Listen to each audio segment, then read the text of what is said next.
Good morning, everyone. How y'all doing? This morning, we are going to be planting up this flower bed. Recently, we had several trees pruned, and the podocarpus here was one of them. We've lived here for over 20 years and have never had this tree professionally pruned and cut back. We've trimmed a few branches here and there, but I was feeling like I didn't want to be over here very much because it just felt so heavy, and I really wanted to get this tree pruned. Also, in addition, I was struggling to grow anything over in our raised vegetable beds because this tree had grown so far into this flower bed area. So that was another reason why I wanted it pruned. But now that it's been pruned back, and even since we had it pruned, it's already been pushing growth, and by summertime, this whole entire area is going to be completely shaded. I find myself wanting to be over here more because it just feels lighter, it feels brighter. Even though it'll eventually be shaded, it just feels more inviting, probably because in my mind, it doesn't feel so heavy with all the big, thick branches. Before I start planting, I wanted to give you an update on the stone pathway we started over by a planter over by a creeping fig, and also show you a couple of our redbud trees that are blooming. So let's go over there. I think a little over a year ago, I wanted to start laying some stones here, and it seemed like forever that they didn't, my husband didn't get a chance to kind of set them because he had had knee surgery, but he's doing much better. It's been a little over a year now, but he had a long recovery, and we've started to set all the stones. And I just kind of, obviously we haven't finished it, but I just kind of wanted to show you the vision I was kind of going after, and eventually we will have the stones meet the pallet walkway on this side. And eventually I'll have the stones go between the creeping fig and the climbing roses right here. I really like how it looks. We're not going to put any kind of sand in between. I probably will just leave it dirt simply because our German Shepherd, this is kind of his pathway, and a lot of it's going to get trampled anyway.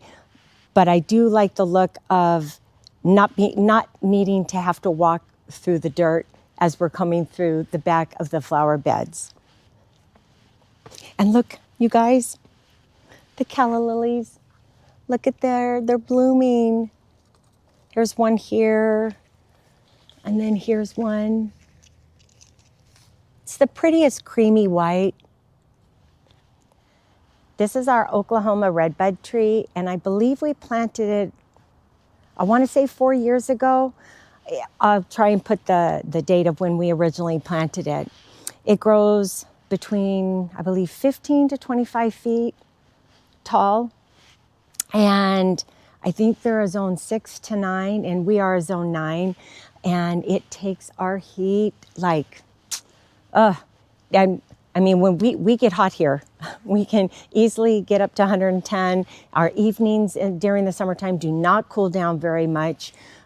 Typically, during the height of summer, our evenings will cool down to the 80s. But these trees are planted all over our city, and they do very, very well. And they're just beautiful. They're all in bloom. If you drive up and down Herndon, you'll see tons of them. Absolutely beautiful. And then I'll have to show you the Avondale redbud that we have blooming up front. This is an Avondale redbud, and we planted this a few years ago. It grows between, I believe, is it 10 to 12 feet tall and wide? If I get that wrong, I'll make sure I'll put the right statistics down below. And is also a zone 6 to 9. And the bloom time is so short and so brief, but how absolutely beautiful that color is. And look, if you just look right beyond it, look at our Strike It Rich rose. It was just a month ago, it was just all stems from me pruning it back, and it's all budded up. And actually, let me go show you a couple David Austin roses that are starting to bud up. These 3 Olivia Rose Austins I planted, I believe, 3 years ago. And I just cannot believe how quickly they leaf out and put buds on. They're just all full of them. And so is the Carding Mill rose tree up here as well. Everything is just, we're on the cusp of everything beginning to bloom. I was watching a Michigan gardener on YouTube the other day, and she was saying that typically in her region, they don't even begin to prune and cut back their roses till the end of March, beginning of April. Well, I would venture to say by the beginning of April, we will have already had our first full flush of blooms on our roses. We picked up a few more stones the other day, and I think what I would like to do is either take this path and run it behind the Wichita blue junipers. I'm still on the fence about that, only because I know eventually, if I'll step over here just for a minute, these eventually will touch the fence. However, because my budget could only afford the smaller ones, I have a feeling it's going to take several years before that happens. And also wanted to let you know, the reason why this is here is because Chief loves to sit and look at the three little, I think they're Chihuahuas next door. And he never barks. He doesn't, you'll just see him. Sometimes he'll just sit there and stare through the slats and his tail's wagging. But what we found is the little Chihuahuas are trying to dig their way over to us. And so we picked up this, I want to call it bender board, and it's probably the wrong term for it, but we picked up more of this, and what my husband needs to do is continue to kind of dig down and run it through this last little part here, just so they don't dig their way over here. Not that that would be necessarily a bad thing. They get along when we're out front with Chief and our neighbor comes out with their dogs. They sit and they don't bark at each other. They kind of hang out, but still we just kind of want to put that there. So in the meantime, that's why you'll see this wood. But I would like to take the stone, I think, and take it all the way here. And then if you come down this way, I just placed this one here so you could see kind of what my vision is and then kind of connect it. So it'll come this way through here and then come back around and connect over where the climbing roses are. We'll see. These things are super pricey. So I'm just getting a little bit at a time, but if hopefully by seeing the stones placed here, you can kind of see what I'm going for. Actually, I think a few months ago when I was doing a video, this flower bed was still connected. And I had said something to my husband. I said, what do you think if we put a little bench here? Because now that I really want to be over in this area, how nice would it be just to have a little spot to sit and enjoy the view from this side? And I don't even think I asked him to separate this. I'd gone in to do something, and within a matter of 15, 20 minutes, he had taken it apart and kind of finished it, kind of closed it in, if you will. And I like it. I actually like it a lot. Because when you see the stone here, it kind of invites you to want to come over and look at things, maybe have a seat. So I'm going to get all these planted, and then as soon as I'm done, we will go over all the zones and how tall and wide each of these plants get.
Well, what do you guys think?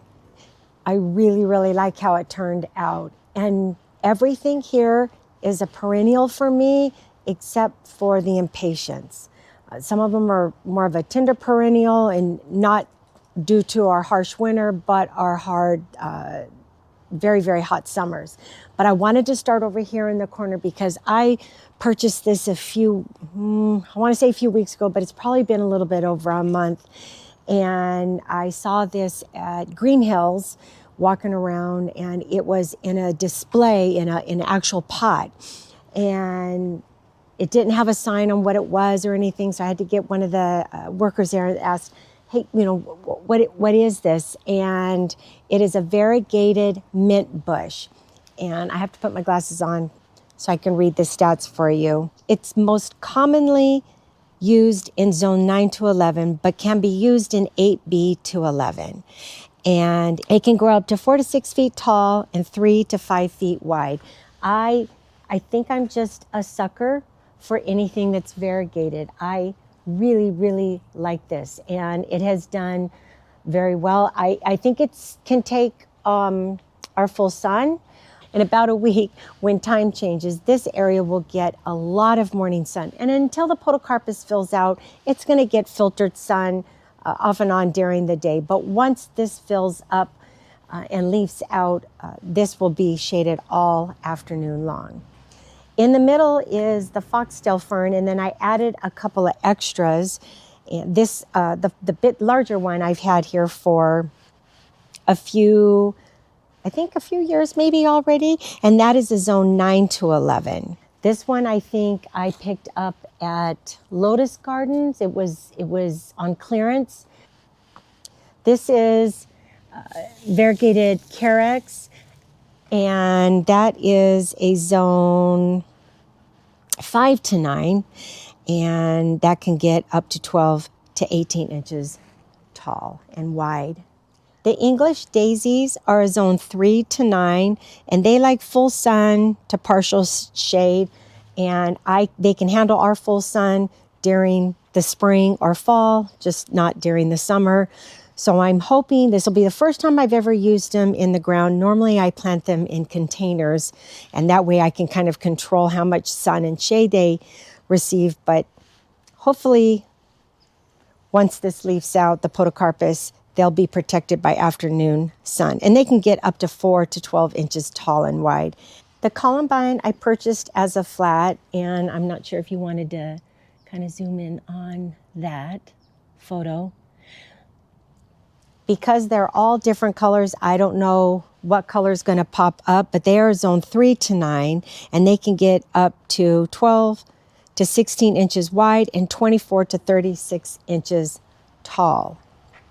And then, of course, the impatiens, those are a great performer for us in the shade.